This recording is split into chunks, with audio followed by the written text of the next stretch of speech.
दोस्तों नमस्ते, जय माता दी। अपना चैनल सोनम मोदी लोग दोनों पर आप लोग के साथ करती हूँ। छोटा सा बहुत ही प्यारा चुटकुला नाच गीत है, बहुत ही प्यारा है। आप लोग आवाज़ करके सुनिएगा, जब भी आनंद आएगा। और आप सबसे रिक्वेस्ट है कि आप लोग हमारे चैनल को थोड़ा ज़्यादा ध्यान दीजिए। बहुत डाउन चल रहा है हमारा चैनल। तो चलिए मैं सुनाती हूँ, आप लोग सुनिए।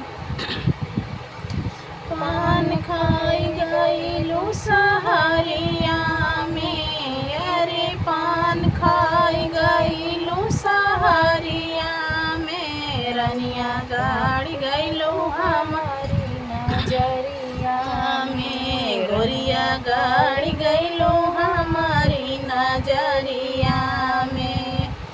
आँख सोहै कजरा नाक में झूलनिया, आँख सोहै कजरा नाक में झूलनिया, छम छम बाजे तोहर पाँव के पैजनिया, छम छम बाजे तोहर पाँव के पैजनिया, जादू बाटे पतली कमरिया में, अरे जादू बाटे तोहरे कमरिया में, गोरिया गाड़ी गईलू हमारी नजरिया में, रनिया गाड़ी गईलू हमारी नजरिया में।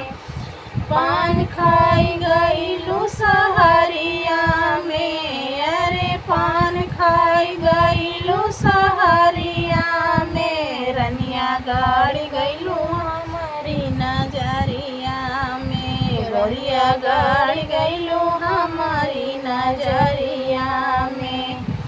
गोरे गोरे गलवा पे सोहेला, गोरे गोरे गलवा, गोरे गोरे गलवा पे सोहेला गोदनवा, गोरे गोरे गलवा पे सोहेला गोदनवा, लाल लाल होठ तोहर मारेला जनवा, लाल लाल होठ तोहर मारेला जनवा, घूमै गइलो दिल्ली सहरिया में, अरे घूमै गइलो दिल्ली सहरिया में, रनिया गाड़ी गइलो हमारी नजरिया में, रनिया गाड़ी गइलो हमारी नजरिया में।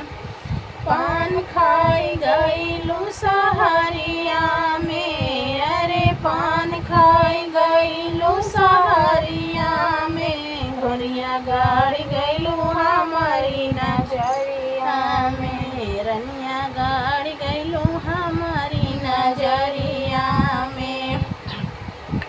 बाली उमरिया में करेलू न खड़वा, बाली उमरिया में करेलू न खड़वा, केसिया लहर जैसे काली नगिनिया, केसिया लहर जैसे काली नगिनिया, तोरे जैसे केहू न नगरिया में, तोहरे जैसे केहू न बाटै नगरिया में, रनिया गाड़ी गइलू हमारी नजरिया में, रनिया गाड़ी गइलू हम